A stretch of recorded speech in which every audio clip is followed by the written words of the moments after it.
मैं हूं आपके साथ शीतल शर्मा।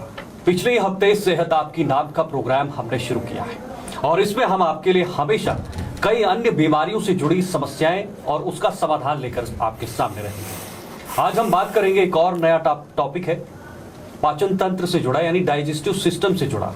आजकल लोगों में पाचन तंत्र के ऊपर बहुत शिकायतें रहती हैं क्योंकि खान पान बाहर का रहता है या बाकी चीजों का खान पान भी रहता है और कई वजहें इस चीज को डैमेज करने में जो है वो इन्वॉल्व रहती है। आज हमारे साथ एक और मेहमान जुड़ चुके हैं। मैं आपको बता दूं, डॉक्टर राहुल सूदन जी हैं, एमडी और DM gastroenterology, consultant gastroenterology and hepatology. ये इस वक्त अंकुर मैत्रिका हॉस्पिटल में है जो छनी में है, जम्मू के छनी में, वहां पर काम कर रहे हैं। और साथ ही साथ जो भी आज का हमारा टॉपिक है इस पर विस्तार पूर्वक इनसे जानकारी लेंगे कि आखिर जो पाचन तंत्र की प्रक्रिया है, खान पान है, उससे पाचन तंत्र पे यानी डाइजेस्टिव सिस्टम पे कितना असर है, कितना प्रभाव है, उसके क्या समस्याएं हैं, उसके क्या सिम्टम्स हैं, उसके क्या परिणाम हैं, आने वाले समय में क्या क्या चीजें अंदर हमारे अंदर चल रही हैं। क्योंकि बाहर से तो हम देख लेते हैं लेकिन अंदर क्या कुछ चीजें चलती हैं वो एक एक्सपर्ट ही बता पाएगा कि आखिर क्या चीजें हैं। फिलहाल शुरू करते हैं। सबसे पहले इंट्रोडक्टरी पार्ट होगा कि आखिर ये क्या कर रहे हैं, कहाँ पे हैं और किस तरह से इस बीमारी के ऊपर जो है पूरी डिटेल में कि आखिर ये बीमारी क्या है, आखिर पाचन तंत्र के अंदर क्या क्या प्रॉब्लम्स रहती हैं, क्या क्या समस्याएं रहती हैं और आने वाले समय में इसका परिणाम कितना घातक हो सकता है, कितना जबरदस्त आने वाले समय में इसका परिणाम हो सकता है। फिलहाल आपका बहुत बहुत स्वागत है हमारे साथ जुड़ने के लिए। Thank you. सबसे पहले तो मैं जानना चाहूंगा कि गैस का टॉपिक हमने चुना है या गैस से जुड़ी या डाइजेस्टिव सिस्टम से जुड़ी प्रॉब्लम्स जो हैं वो हम आज डिस्कस करना चाहेंगे क्योंकि लोग अवेयर नहीं होते इन चीजों से। तो मैं चाहता हूं कि थोड़ा सा आप इंट्रोडक्टिव पार्ट रखें लोगों के सामने ताकि दर्शक हमारे समझ पाए कि गैस होती क्या है, इसके अंदर क्या होता है। देखिए, अगर हम लेमन लैंग्वेज में बात करें तो जैसे आप गैस बोल रहे हैं तो जो पेशेंट्स हमारे पास प्रेजेंट करते हैं ये बोल के कि गैस बनती है, तो पेशेंट्स के लिए गैस अपने आप में एक छोटी सी बात है जिसको, और जब पेशेंट हमारे पास गैस करके आते हैं तो टेक्निकली अगर देखा जाए तो उसके काफ़ी सारे सिम्टम्स होते हैं, काज होता है। गैस से जो पेशेंट का मतलब होता है वो सिर्फ ये बोलता है कि जी पेट फूल गया है मेरा या पेट में गैस बनती है, लेकिन अगर हम इसको थारोली देखें अगर तो भाई गैस जो है वो पेशेंट का मतलब ये भी हो सकता है कि खाना खाने के बाद उसका पेट जो है फूल जाता है जिसको हम पोस्ट पैरेंटल एब्डोमिनल फुलनेस बोलते हैं, या किसी पेशेंट्स को जो है वो खट्टे डकार आते हैं या खाना जो वो खाता है वो वापस गले में, जिसको हम रिफ्लक्स एपिसोड्स बोलते हैं, रिफ्लक्स सिम्टम्स बोलते हैं, या किसी पेशेंट को जो पेट बिल्कुल फूला फूला रहता है जिसको हम ब्लोटिंग बोलते हैं, या किसी पेशेंट को जो है वो भूख कम लगती है या पेट टाइट रहता है या एक दो रोटी खाने के बाद ही पेशेंट बोलता है जैसे मुझे और भूख नहीं लगती है, या मेरा पेट बिल्कुल जो है वो एक कम खाना खाने से ही फुल हो जाता है जिसको हम अर्ली सैटिस्फाइड बोलते हैं। तो ये अपने आप में डिफरेंट सिम्टम्स हैं। जैसे मैंने बोला कि अर्ली सैटिस्फाइड हो गई या पोस्ट पैरेंटल एब्डोमिनल फुलनेस हो गई, एपिगैस्ट्रिक बर्निंग, पेट में जलन होना, एपिगैस्ट्रिक पेन हो गया, फूलना, तो ये 3-4 चीज़ें अपने आप में मिलके एक टर्म बनती हैं जिसको हम अगर टेक्निकली बोला जाए तो जिसको हम डिस्पेप्सिया बोलते हैं। अब क्योंकि पेशेंट जो है वो इन चीज़ों से जो है वो he is not well versed with the symptoms, तो वो इन सब को जो है या गले में इवन जो हम खाना खाते हैं वो रात के समय था स्पेशली खाने का वापस गले में जो रिफ्लक्स करके आना या खट्टे पानी का गले में आना, उसको हम रिफ्लक्स एपिसोड्स बोलते हैं। तो ये 3-4 ऐसे आपस में सिम्टम कम्प्लेक्स हैं जिसको हम थारोली अगर डिजीज एंटिटीज़ में क्लासीफाई करें तो जिसको हम गैस्ट्रोएसोफेजियल रिफ्लक्स डिजीज बोल सकते हैं। डॉक्टर साहब, इसमें एक चीज़ ये भी है कि गैस क्या सिर्फ गैस के रूप में हमारे अंदर बनी रहती है या कोई और आकार उसका होता है, किस तरह का आकार रहता है, कैसे वो प्रोड्यूस होती है? देखें, अगर हम बात करें तो नॉर्मली जो गैस होती है कि हमारे स्टमक में प्रोड्यूस नहीं होती है, गैस जो हमारे अंदर प्रोड्यूस होती है हमारे कॉलन में प्रोड्यूस होती है। बट सिम्टम जो पेशेंट्स हैं वो परसीव करते हैं कि जिनको गैस है, तो गैस जो इज़ अ वेग टर्म, गैस अपने आप में एक वेग टर्म है। गैस के जो सिम्टम्स हैं वो ये 4 सिम्टम्स हैं जो मैंने आपको बताए हैं। तो इससे हम देख सकते हैं कि इसको हम यहाँ पर ही रोक नहीं सकते क्योंकि होता क्या है कि पेशेंट जो बोलता है वो गैस है तो पेशेंट जो है वो अपने आप जो ओवर द काउंटर मेडिसिन होगी, जो गैस की दवाइयाँ वगैरह वो खुद ही खाने शुरू कर देते हैं। लेकिन नॉर्मली देखा ये गया है कि पेट की जो कोई भी दिक्कत है, इवन पेशेंट को अगर माइल्ड पेन भी होता है तो उस पेशेंट उसको भी गैस के रूप में ही परसीव करता है और हमें भी हमारे पास उसी रूप में प्रेजेंट करता है। तो टेक होम मैसेज इससे ये है गैस का कि गैस अपने आप में कोई एक सिम्टम नहीं है, ये एक डिजीज़ एंटिटी है प्रॉपरली, और इसको हमेशा एवेल्यूएट करवाना चाहिए, स्पेशली वो लोग जिनकी एज जो है वो 40-45 साल से ऊपर है, उसमें ये जो वो गैस के रूप में प्रेजेंट कर रहे हैं, ये अंदर कोई जो है ये सीरियस जो है वो डिजीज़ एंटिटी भी हो सकती है। डॉक्टर साहब, अगर इसको लगातार अगर इसको इग्नोर किया जाए इस चीज़ को, गैस को, तो क्या रुख ले सकती है आने वाले समय में? क्या इसके परिणाम हो सकते हैं आने वाले समय में? क्या घातक हो सकते हैं, या अदर्स जो पार्ट्स हैं हमारे बॉडी पार्ट्स हैं, चाहे वो लीवर है, स्टमक है, या किडनी है, हार्ट है, उस पर कितना असर पड़ सकता है? देखें, अब इसमें इंपॉर्टेंट ये है कि पेशेंट को eight the end of the day जो गैस बनी है, जिसको वो गैस बोल रहा है इवेंचुअली, तो वो जो गैस है वो किस रूप में है, अंदर उसके गैस की वजह क्या है। गैस, जैसे कि मैंने पहले ही बोला कि गैस अपने आप में एक सिम्टम है, डिजीज़ नहीं है। और वो भी जो पेशेंट सिम्टम बोलता है, वो gas is not synonymous with the actual symptoms, वो डिफरेंट है। जब हमारे पास पेशेंट आता है, हम उससे उसके बारे में पूछेंगे तो वो पेशेंट डिफरेंट तरीके से बताता है, उसको डिफरेंट सिम्टम्स होते हैं। अब कुछ पेशेंट ऐसे होते हैं जिनमें वो बोलेगा कि मुझे पूरा दिन पेट फूला फूला रहता है, बट मुझे खाना खाने से रिलीफ मिलता है। ऑन द कंट्री कुछ पेशेंट्स ऐसे होंगे जो बोलेंगे मुझे खाना खाने से ये बढ़ जाता है। कुछ पेशेंट ऐसे होंगे जो बोलते हैं मैं खाली पेट ठीक रहता हूँ, जैसे ही मैं कुछ खाता हूँ, या स्पेशली शाम के समय मुझे जो खाता हूँ वो गले में आता है। तो क्या इसके कारण दोनों पहलू हो सकते हैं? एक खाना ज़्यादा खाना, या खाना ऐसा खाना कि उससे गैस बने, या कम खाने से भी गैस बन सकती है? देखिए, ज़्यादा खाना तो एज सच कोई इसमें वो नहीं है कि ज़्यादा खाना, हाँ जो क्वालिटी ऑफ द फूड है, जो आजकल हम फूड खा रहे हैं, वो इसमें एक इम्पॉर्टेंट बात है। क्योंकि जो with the passage of time जो हमारा अब मॉडर्नाइजेशन हो गई है, इंडस्ट्रियलाइजेशन हम कह सकते हैं, तो जो हमारा डाइटरी इंटेक है वो अब डिफरेंट हो गया है पहले से। अगर अब देखा जाए तो क्या होता है कि पेशेंट्स जो हैं, आज हम बच्चे जो हैं वो बाहर जो हैं वो बर्गर खा रहे हैं, पिज़्ज़ा खा रहे हैं, ड्राइड फूड खा रहे हैं, रिफाइंड कार्ब खा रहे हैं। तो इन सब चीज़ों से क्या होता है कि स्पाइसी फूड ज़्यादा खा रहे हैं।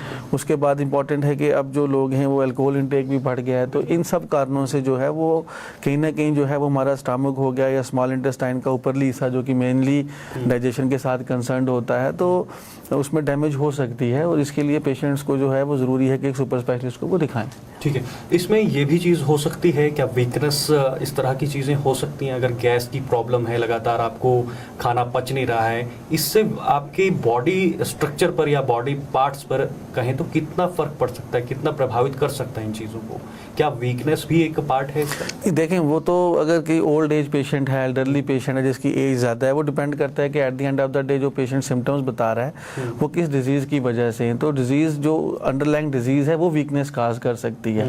But as such gas itself, हाँ, अगर ऑन द कंट्री कोई पेशेंट है जिसका इंटेक ही अब कम हो गया है तो वो उससे वीकनेस हो सकती है। अदरवाइज नॉर्मली गैस से पेशेंट को वीकनेस, अगर यंग पेशेंट है, हेल एंड हेल्दी पेशेंट है, तो नॉर्मली उसको वीकनेस नहीं होगी। बट ऑन द कंट्री कोई एल्डरली पेशेंट है जिसकी एज 45-50 साल से ऊपर है, वो हर चीज़ को, वो एब्डोमिनल पेन को भी जो है वो गैस के रूप में परसीव कर रहा है या प्रेजेंट कर रहा है। लेकिन जब हमारे पास आता है, अगर हम उसके टेस्ट वगैरह करके देखते हैं तो उसमें अगर सपोज करें कुछ ग्राउथ निकल आती है, या ओल्ड पेशेंट्स में मतलब इवन मैलिग्नेंसी भी हो सकती है, तो definitely in that cases it can lead to weakness also. ठीक है सर, मेरी जानकारी के अनुसार गैस जो है वो कहीं ना कहीं हार्ट पर भी दबाव बनाती है, दिल पर भी दबाव उसका पड़ता है, और कुछ वजहों में मैंने खुद इस्तेमाल किया है, कि फील किया है क्योंकि मैं खुद इस तरह का पेशेंट हूँ, मेरे अंदर भी इस तरह की प्रॉब्लम्स आई थी।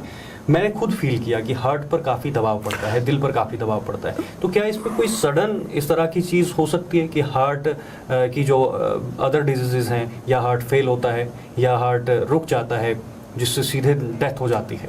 तो नहीं, ऐसा कुछ नहीं होता। नहीं, ऐसा कुछ नहीं होता। ये लोगों में, ये आपके जो चैनल के with the passage of with the medium of your channel में लोगों को बताना चाहूँगा कि ऐसा कुछ नहीं होता। अलबत्ता ये होता है कि जिसको आप बोल रहे हैं उसको नॉन स्पेसिफिक चेस्ट पेन बोलते हैं। वो मेजॉरिटी ऑफ द केसेस में इसोफेजाइटिस की वजह से होता है। वो ये होता है कि जो चेस्ट का वो एरिया, उसकी नर्व सप्लाई ऑलमोस्ट कॉमन होती है। तो होता ये है कि कुछ पेशेंट्स हैं जिनमें खाना खाने के बाद रिफ्लक्स एपिसोड्स होते हैं, GERD हम बोलते हैं, गैस्ट्रोएसोफेजियल रिफ्लक्स डिजीज। तो उससे क्या होता है कि जो इसोफेगस का हमारा नीचे वाला हिस्सा है उसमें कई बार इसोफेजाइटिस हो जाता है, और पेशेंट जो होता है वो उस पेन को भी परसीव करता है as a pain of chest pain. लेकिन टेक्निकली अगर देखा जाए तो इस केस में मतलब पेशेंट को जो है उसको दिखाना चाहिए, आके किसी ने कार्डियोलॉजिस्ट को दिखा ले या गैस्ट्रोएंटरोलॉजिस्ट को दिखा ले, he should get himself consulted. लेकिन direct no, there is no direct relation. और ये आपके चैनल से जो भी व्यूअर्स मुझे सुन रहे हैं, मैं ये बताना चाहूँगा कि जैसे डिफ्रेंशिएट कर सकते हैं हम कि ये पेन गैस की वजह से है या ये पेन जो है वो हार्ट की वजह से। नॉर्मली देखें क्या होता है कि हम इसको नॉन स्पेसिफिक चेस्ट पेन क्यों बोलते हैं, वो हम इसलिए बोलते हैं कि हार्ट का जो भी पेन होता है वो चलने से ज़्यादा होगा, जिसको हम एंजाइना एक्सर्शन बोलते हैं। वो पेन चलने से और होगा, चलने से सांस फूलेगी, एंजाइना एक्सर्शन या डिस्निया एक्सर्शन जिसको हम बोलते हैं। ऑन द कंट्री जो गैस की वजह से पेन है, ऑल्दो वो चेस्ट में परसीव हो रहा होगा, बट वो पेन जो है वो चलने फिरने से या तो नॉर्मल उतनी ही इंटेंसिटी देगी या अलबत्ता कम हो जाएगी, बढ़ेगी नहीं। इसलिए हम उसको technically non specific chest pain बोलते हैं। परसेप्शन उसकी भी चेस्ट में होती है, but majority of the cases में जब हम ऐसे पेशेंट्स को इवैल्यूएट करते हैं या आगे चल के उनकी अपर जी एंडोस्कोपी करके देखते हैं, तो उन केसेस में हमें मेजॉरिटी ऑफ द केसेस में जो है वो गैस्ट्रोइसोफेजियल रिफ्लक्स डिजीज GERD जिसको हम बोलते हैं और इसोफेजाइटिस है वो देखने के लिए मिलता है। बट ये है कि पेशेंट्स को मैं ये कहना चाहूँगा कि अगर उनको ऐसा कोई भी सिम्टम है तो ये अपने लेवल पे उनको इवैल्यूएट नहीं करना चाहिए, they should get themselves consulted. बिल्कुल कंसल्ट होना चाहिए। फैटी लीवर एक टर्म है, फैटी लीवर और गैस, इन दोनों को अगर मैं रिलेट करना चाहूँ तो कैसे करें? देखिए ऐसा सच आप बोलें कि फैटी लीवर से गैस होती है, ऐसा तो नहीं होता, बट जिन लोगों को फैटी लीवर है, अब क्योंकि फैटी लीवर और जो गैस है इनके अगर आप देखें तो जो इनकी इटियोलॉजी है, इटियोलॉजी से मेरा मतलब है कि जो अर्बनाइजेशन आजकल हो गई है, मॉडर्नाइजेशन है, जो हमारी डाइटरी हैबिट्स चेंज हुई हैं, तो उसकी वजह से क्या है कि दोनों की इटियोलॉजी में जो है वो कुछ चीज़ें आपस में मैच करती हैं। इसलिए देखा ये गया है कि जिन लोगों को फैटी लीवर होता है उन लोगों में गैस भी हो सकती है और वो अपने आप को ब्लोटिंग की फीचर्स जो हैं, एब्डोमिनल डिस्टेंशन की, खाना खाने के बाद पेट फूलना, इस तरह के फीचर्स उनमें ज़्यादा देखेंगे। अब जैसे आपने मेरे से पूछा कि फैटी लीवर जो है ये क्या है, तो देखें फैटी लीवर भी जो है ये अपने आप में ये भी एक प्रॉपर आप कह सकते हैं कि पूरा स्पेक्ट्रम है, या हम इसको बोल सकते हैं ये सिंड्रोम है। ये फैटी लीवर तो देखें अपने आप में एक लेमैन लैंग्वेज में हम इसको फैटी लीवर बोलते हैं। टेक्निकली अगर हम देखें जैसे कि मेजॉरिटी ऑफ द पेशेंट्स में क्या होता है कि कोई पेशेंट है वो अल्ट्रासाउंड वगैरह कराने के लिए जाता है, उसमें उसको लिख के दे देते हैं, वो आ जाएगा ग्रेड 1 फैटी लीवर, 2 या 3 जैसे भी उसको फैटी लीवर लिख के दे देते हैं। तो वो पेशेंट जो है वो कहता है जी मुझे फैटी लीवर हो गया। लेकिन आइडिया ये है कि फैटी लीवर वहाँ तक ही जो है वो वहाँ तक ही जो है वो रुकता नहीं है। फैटी लीवर को टेक्निकली इवैल्यूएट करना चाहिए। इवैल्यूएट इन द सेंस कि फैटी लीवर है क्या, तो जो लेमैन लैंग्वेज में हम कह सकते हैं कि हमारे शरीर में जो चर्बी होती है, टू बी मोर प्रिसाइज, जो हमारे लीवर में ट्राइग्लिसराइड्स या फैटी एसिड्स होते हैं, जब वो हम अधिकतर मात्रा में लेते हैं, हमारी डाइट में जो हैं वो ज़्यादा हैं, या हम कार्बोहाइड्रेट्स इतनी एक्सेस मात्रा में ले रहे हैं कि वो यूटिलाइज नहीं हो पा रहे हैं, तो इसमें मात्र खान पान ही कारण है। Fatty liver majority of the cases जो है मोस्ट इम्पॉर्टेंट इसमें जो है वो खान पान ही इसमें इम्पॉर्टेंट है। हमारे खाने की क्वांटिटी ज़्यादा है और हम खाने की क्वांटिटी भी ज़्यादा है और क्वालिटी में हम जो है वो रिफाइंड कार्ब्स और फैटी एसिड्स जो हैं वो ज़्यादा लेते हैं। और जो उसमें हमें वर्कआउट करना है, जो हमारे को कैलोरीज जितनी बर्न करनी है वो हम नहीं कर पाते हैं। इवेंचुअली जब कहा जाता है कि जब फैटी एसिड जो ट्राइग्लिसराइड्स हमारा फैट डिपोजिशन जो लीवर का मोर देन 5% हेपेटोसाइड्स में कवर कर लेता है, तो उस कंडीशन में वो दिखना शुरू हो जाता है, जिसको हम फैटी लीवर बोलते हैं। अब फैटी लीवर अपने आप में यहाँ तक कन्फाइंड नहीं है क्या कि फैटी लीवर आगे चल के जो है इसकी स्टेजेस होती हैं, जिसको शुरू में आइसोलेटेड फैटी लीवर बोलते हैं, आगे चल के ये स्टेटोसिस करता है, फिर उसके आगे चल के ये नैश करता है।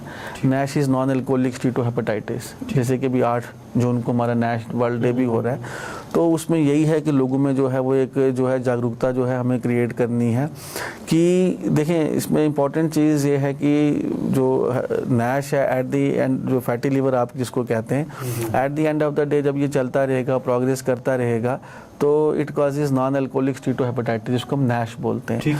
और वहाँ से अगर कोई पेशेंट है जो ड्रिंक नहीं भी करता है लेकिन वो मोटा है, जैसे मैंने आपको बताया कि ये जो फैटी लीवर है ये पूरा एक स्पेक्ट्रम है।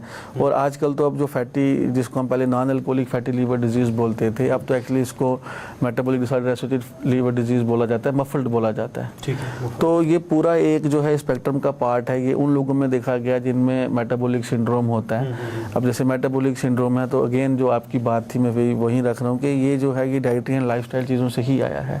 मेटाबॉलिक सिंड्रोम के पेशेंट को जैसे हाइपरटेंशन होती है, जैसे आप पूछ रहे थे हार्ट की डिजीजेस, तो उसको ब्लड प्रेशर होता है, उसकी जो एब्डोमिनल गर्थ है वेस्ट ज़्यादा वो निकली होती है, ट्राइग्लिसराइड चर्बी है वो बढ़ी हुई होती है उसको, और डायबिटीज़ भी उस पेशेंट को हो सकती है। इन चीज़ों का समाधान मात्र एक लाइफस्टाइल को ठीक करना है।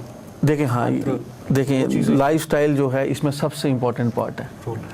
लाइफस्टाइल मॉडिफिकेशंस, जो डाइटरी एंड लाइफस्टाइल मॉडिफिकेशंस हैं, अगर कोई पूछे कि फैटी लीवर या आगे चल के जिसको हम नैश बोलते हैं, तो उसमें अगर कोई एक थेरेपी ऐसी है जिसकी प्रूवन एफिकेसी है या जिससे ये बिल्कुल ठीक हो सकता है, रिवर्ट बैक हो सकता है, जिसको हम रिवर्सल ऑफ फाइब्रोसिस भी बोलते हैं, या जिस स्टेज पे भी है, वो डाइटरी एंड लाइफस्टाइल मॉडिफिकेशंस ही है। उसमें जो सबसे इंपॉर्टेंट हमारा पहलू रहता है सर, वो रहता है वेट लॉस का।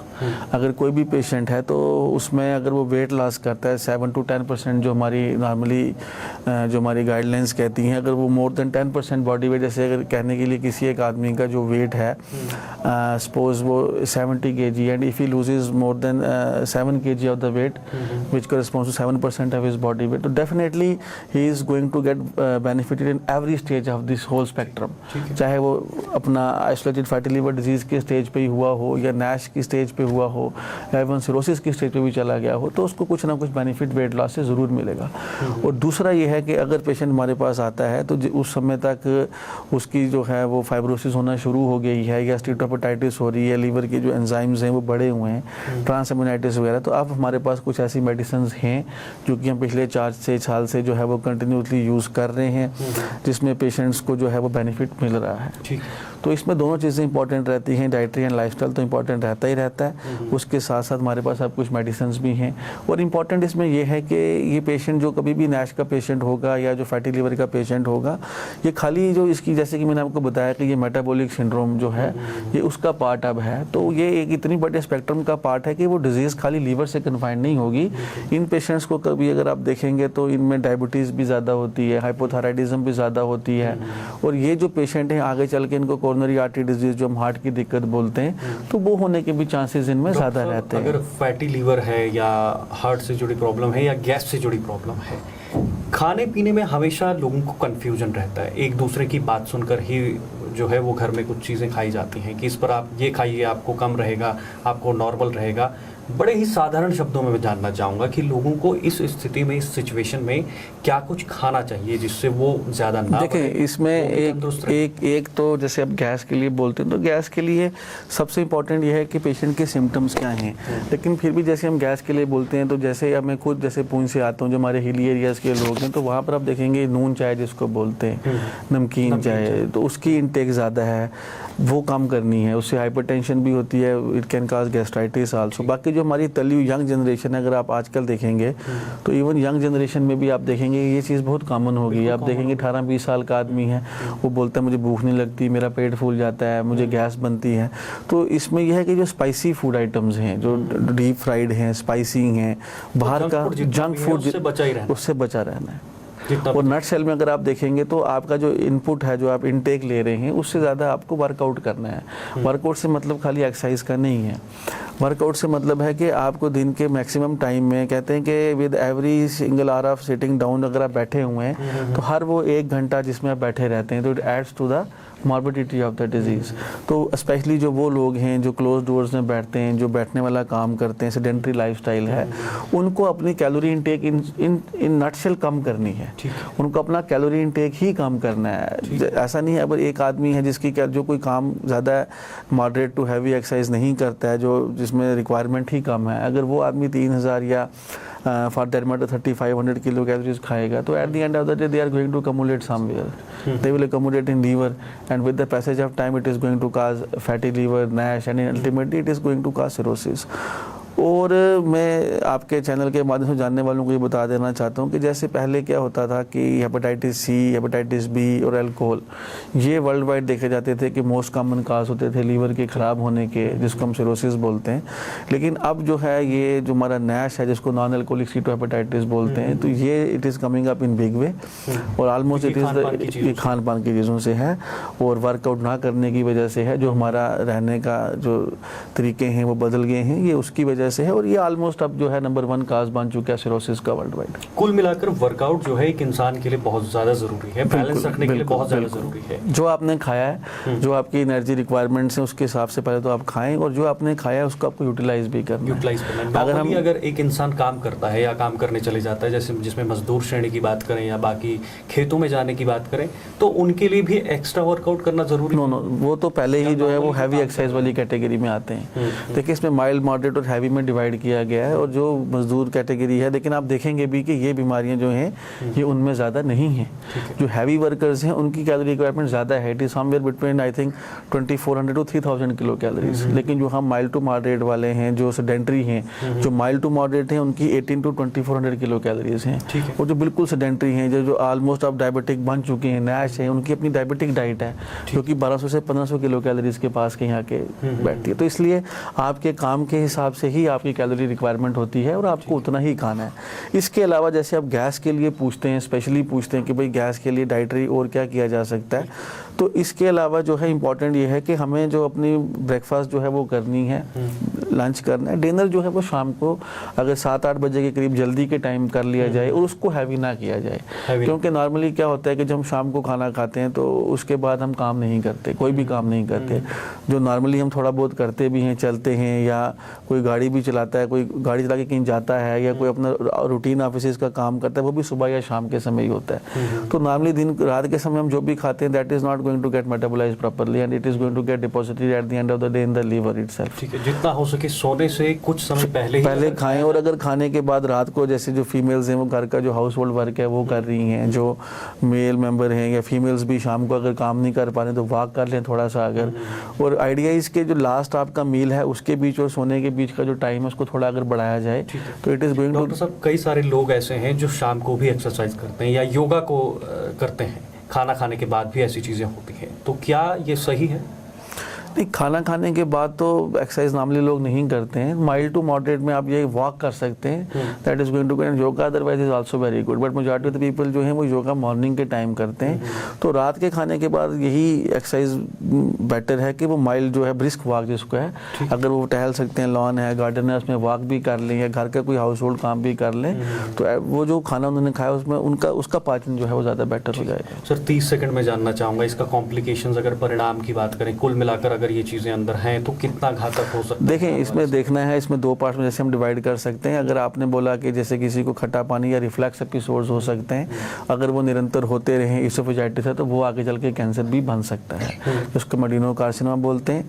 दूसरे नंबर पर जैसे आप बोलते हैं कोई एल्डरली आदमी जिसको ये सिम्टम्स हैं वो इवैल्यूएट नहीं कर रहा, अगर गैस्ट्राइटिस है फिर तो ठीक है, otherwise it can also be a sign of some complication also, some dangerous disease also, जिसमें पेप्टिक अल्सर डिजीज है, मैलिग्नेंसी आती है। और जैसे लीवर के लिए मैंने आपको पहले ही बताया कि अगर फैटी लीवर को अपनी जगह छोड़ दिया जाएगा तो ये eight the end of the day it will cause cirrhosis, और सिरोसिस जो है वो लीवर की एंड स्टेज डिजीज है, जिससे आप देखते हैं लोगों को पीलिया, आंखों का पीनापन, खून की उल्टियाँ, इसोफेजियल वेरिसेस से पेट में पानी भरना हो जाता है और आगे चल के इससे लीवर का कैंसर भी हो सकता है। प्रॉपर इलाज है, इसके लिए प्रॉपर इलाज है, इसको अगर शुरू की स्टेजेस में रोक लिया जाए तो इन सभी कॉम्प्लिकेशन से बचा जा सकता है। जहाँ तक नैश की बात है और गैस की बात जहाँ तक है, तो जो चीज़ पेशेंट्स के हाथ में वो ये है कि रादर देन वो ओवर द काउंटर मेडिकेशन करने से बेटर है कि वो किसी सुपर स्पेशलिस्ट को दिखाएं, और उसके बाद एज पर द ओपिनियन अगर सुपर स्पेशलिस्ट को लगता है कि भाई इनकी किसी एक एंडोस्कोपी की या अल्ट्रासाउंड की या किसी भी और टेस्ट की जरूरत है, तो वो करा के अपने आप को एवेल्युएट कराएं ताकि जो भी बीमारी है उसको उसी स्टेज पे रोका जा सके। अंत में डॉक्टर साहब आप अपने बारे में भी थोड़ा दर्शकों को बताइए और कैसे कहाँ के आपके पास मिल सकते हैं, और थोड़ा सा संदेश भी अगर देंगे तो बहुत ज़्यादा हमारे दर्शकों के लिए सही रहेगा। देखिए, मेरा नाम डॉक्टर राहुल है, डॉक्टर राहुल सूदन। मैं बेसिकली पुंछ से बिलोंग करता हूँ। मैंने अपनी MBBS GMC जम्मू से की थी, उसके बाद MD जनरल मेडिसिन शेर Kashmir institute of medical sciences से, और अभी DM Shri Aurobindo medical college and PG institute Indore से की है। अभी मैं एज गैस्ट्रोएंटरोलॉजिस्ट एंड हेपेटोलॉजिस्ट अंकुर मैत्री हॉस्पिटल में काम करता हूँ। और अगर मेरे से आप पूछेंगे तो टेक होम मैसेज मेरा यही रहेगा कि at the you are what you eat. तो अपने खाने पीने की चीज़ों को बेहतर करें, वर्कआउट करें, जो खाते हैं उतनी कैलोरीज बर्न करने की भी कोशिश करें, और किसी भी सिम्टम को जैसे पेट में दर्द होना, गैस बनना, खट्टा पानी होना, रिफ्लक्स होना, आंखों का पीलापन पड़ना, खून की उल्टी होना, कॉन्स्टिपेशन होना, इसको लाइटली मत लें, और जो भी कोई गैस्ट्रोएंटरोलॉजिस्ट आपके नियर बाई है उसको ज़रूर दिखाएं। बिल्कुल, बहुत बहुत शुक्रिया डॉक्टर साहब हमारे साथ बातचीत करने के लिए। काफ़ी महत्वपूर्ण चर्चा ये रही, आज का जो हमारा टॉपिक था, विषय था, और लगातार हम अलग अलग विषयों पर आकर आपके साथ चर्चा करेंगे और आप तक हर मुमकिन कोशिश करेंगे घर बैठे आपको इन चीज़ों का जो है वो हल मिले। ताकि हमारे जितने भी दर्शक हैं या जो अन्य लोग हैं उनको किसी भी तरह की कोई प्रॉब्लम या कठिनाई से सामना ना करना पड़े। तो इस तरह की चीजें हम उठाते रहेंगे, आपके सामने आते रहेंगे। एक बार फिर से मैं डॉक्टर साहब का बहुत बहुत धन्यवाद करना चाहूंगा, क्योंकि मैंने पहले भी बोला था कि डॉक्टर का समय लेना बहुत ही ज्यादा महत्वपूर्ण है, और डॉक्टर जब आते हैं तो अपने कितने पीछे जो पेशेंट्स हैं वो छोड़ के चले जाते हैं हमारे पास। तो हमारा भी जरूरी है कि आप तक ये मैसेज, संदेश जो है वो पहुंचे और आप घर बैठे स्वस्थ रहें। फिलहाल आज के इस खास पेशकश में फिलहाल इतना ही। मुझे दीजिए इजाजत। नमस्कार।